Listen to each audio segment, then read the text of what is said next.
Spotlight.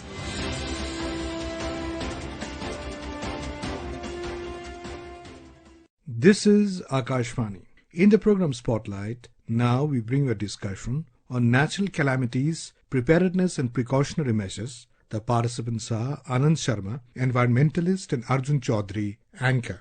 I'm joined by prominent environmentalist Shri Anand Sharma on today's topic, and this is in the context of what's happened in Uttarakhand, Dhairali Gaon, which has been affected by flash floods, where the rapid response of the state and the national authorities has ensured people have been rescued. And currently, from what we know, is Prime Minister Narendra Modi has been in touch, in direct communication with Chief Minister Pushkar Singh Dhami for rapid response in this area, so that the damage and the recovery of people is at the highest and damage is minimal. Anand Sharma, it's good to have you on this program. Thank you very much.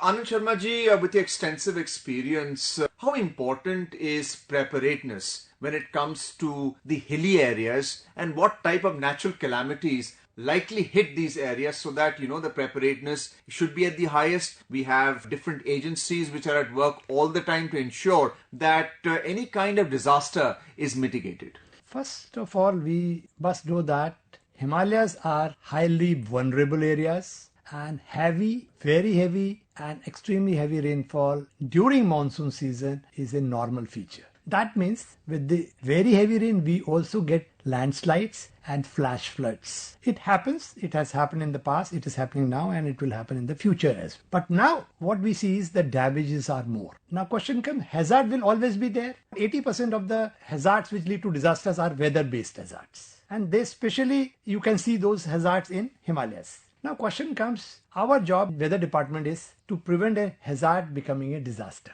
How do we do that? For that we have early warning system. And this early warning system has 4 components. First component is risk analysis and mapping. As you said, Arjunji, what should we do? What kind of preparedness? So first and foremost is risk mapping. That you should know if you are near a river or a nala or in such an area where flash flood is known earlier to happen, especially where the slopes are steep, there is a complex orography. So risk mapping, so you should be knowing whenever heavy rain comes, by what level the nala or river level goes up. Definitely if it goes by 10 meters, then naturally if there are some constructions near the normal level, so it's going to be inundated. So that kind of mapping is required. So you know which area you should focus, and areas which are very less risk prone, you can leave them. So that is the first and foremost. Second component is your monitoring and prediction of weather. That is done by the Indian Meteorological Department. And we now have better models, we have better technologies, we have satellites, radars, and good models. And good kind of forecast is also being generated.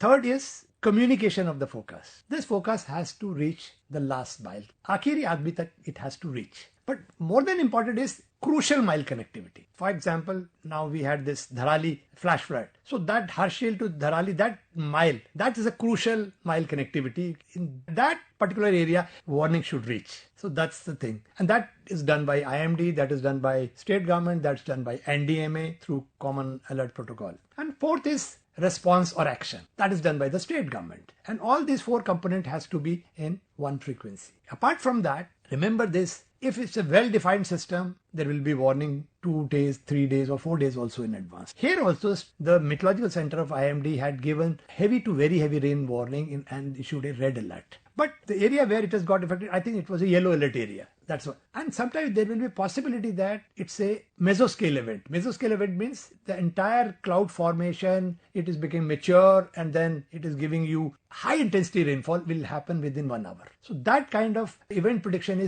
gives you only 15 minutes, just like tornado in US. Pinpointed forecast, location specific, impact based forecast. That is very difficult to do it for this kind of event. So it went in a jiffy. It happened very fast. So it didn't give you much time to alert people. So that is the issue. Next is either you give timely, location specific, accurate alert and prevent a hazard becoming a disaster. Sometimes you will miss it, then there will be problem. So what you should do is do not allow people to construct and live in the floodplain areas. If you can do these things, I think we can prevent the damages. and So, life. so Mr. Sharma, the concentration of people in Dherali Gaon, as a case in point, right now the Chief Minister's helpline, Pushkar Singh Dhami's helpline, is 1905. Relief and rescue efforts are in place right now. We have different agencies like the SDRF, which is a State Disaster Response Force, NDRF, which is a National Disaster Response Force, ITBP, the Indian Army, and the fire department teams are all congregated there to ensure that people are rescued. Apart from these preventive measures, a natural calamity suddenly hit upon an area like this. There's already a history behind it. In the 19th century, there was a deluge back then also. 240 temples were submerged because of the deluge. 2013 in recent memory,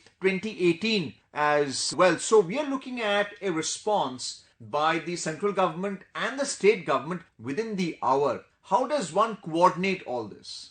We are very lucky that we have a very good system in place. As you said, there's a district magistrate who is coordinating, there is a chief secretary at the state level, then you have State Disaster Response Force, which has been located at all key positions. And then they are being helped by IMD, NDRF and NDMA. So all these agencies, there's a good kind of coordination among all these agencies. But question comes the timing, suddenness of the event. So that doesn't leave you much time sometimes. Otherwise, if it's a well-defined weather system and if warnings are communicated well on time and then all the forces come into play, then they can do a better job. You also mentioned that SDRF forces reached the place. Army was there. They also immediately responded first. They were in fact the first responders. So they saved a lot of lives over there. So SDRF and NDRF, they have good expertise. They have got the best of the technologies with them, sniffer dogs and other kind of equipments, and where they can detect if somebody is there. So that's a good thing. We have one of the best system in place. But because of the complex topography, it becomes very difficult to operate. And then weather.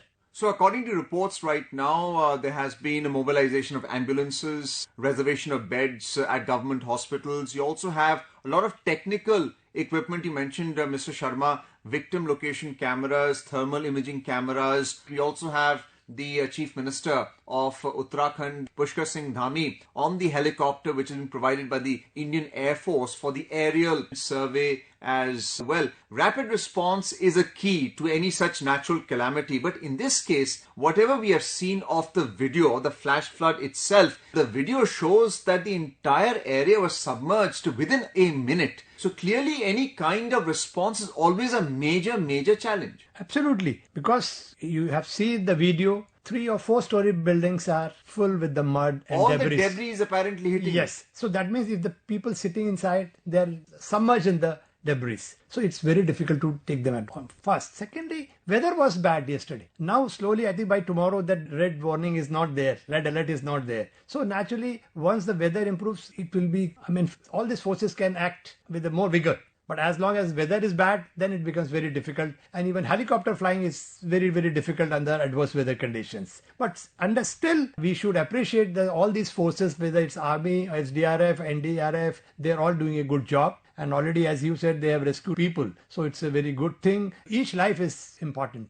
Let's hear what Chief Minister Pushkar Singh Dhami had to say about the situation. Bagori गांव के लोगों से, हरसिल के लोगों से और हमारा जो प्रभावित क्षेत्र है उस प्रभावित क्षेत्र के सभी लोगों से आज मैंने आगे के हालचाल जाने। सरकार सभी व्यवस्थाएं करने के लिए पूरी तरह से प्रतिबद्ध है। आदरणीय प्रधानमंत्री जी ने भी हमको हर संभव सहायता देने के लिए कहा है और उनके मार्गदर्शन में हम आपदा पीड़ितों को ठीक प्रकार से सहायता करेंगे। हर प्रकार से हमारा हर प्रयास होगा कि उनको हर सहायता पहुंचाकर वो व्यवस्थित करें।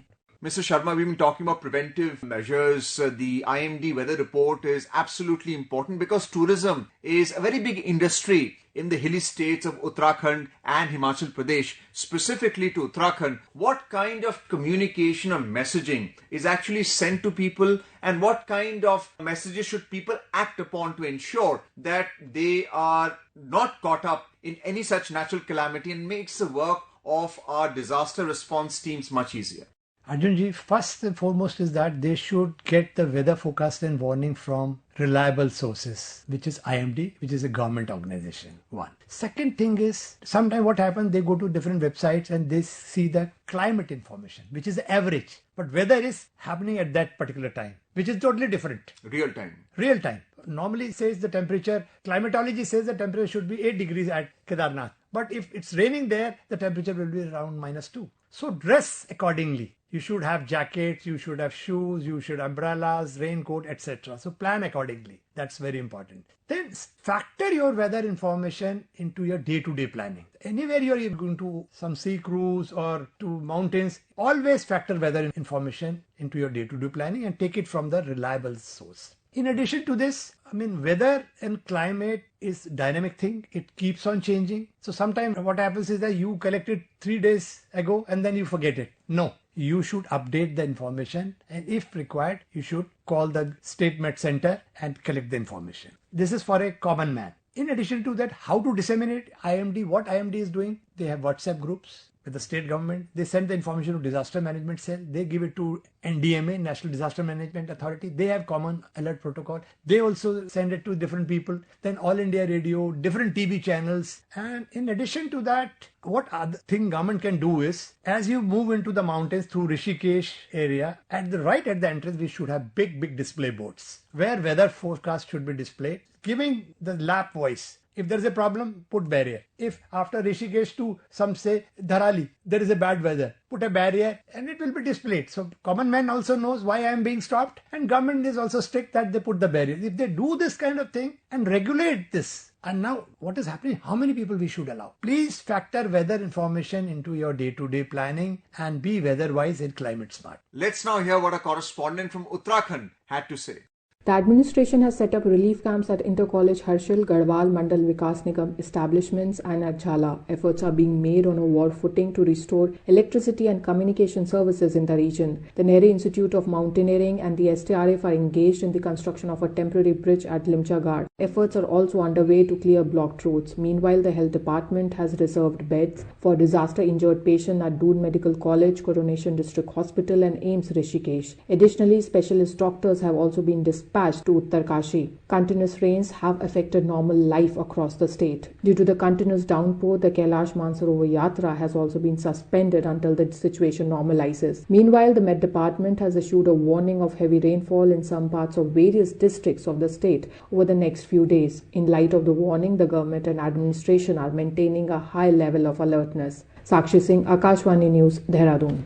Give us an idea of an understanding of the environmental balance and ecology in the planning process now, because in real time we are seeing disasters, quick response, rapid response by the state and the center as well. There is learning going on in real time as well. What do you think should be done now in terms of ensuring that in the future all of this is minimized? Environment is very important. Earlier our focus was on people and economy, and environment was not such an issue. But let me tell you, if we do deforestation in the higher reaches, it will lead to floods in the Yamuna, in the plains. So everything is interconnected. So that we need to understand the ecology and environment. So we have to keep a balance. See, we want development. And whenever you do development, there will be some destruction. So our development should be with least destruction. That should be our focus. That minimum of forest cutting. If there is a cutting, 10 times of that number should be planted nearby areas in such a manner that it protects the soil, topmost soil. So there is less of erosion.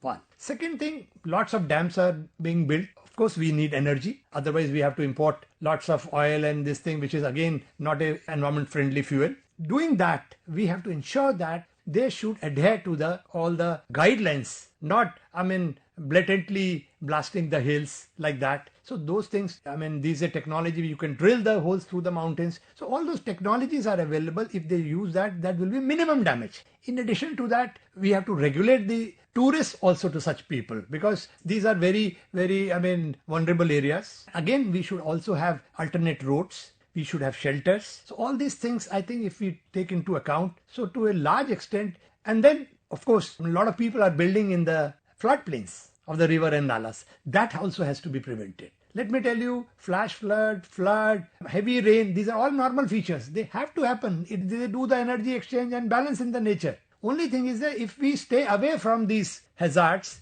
we will prevent the hazard becoming a disaster. Well, thank you so much, Anand Sharma ji. Thank you very much.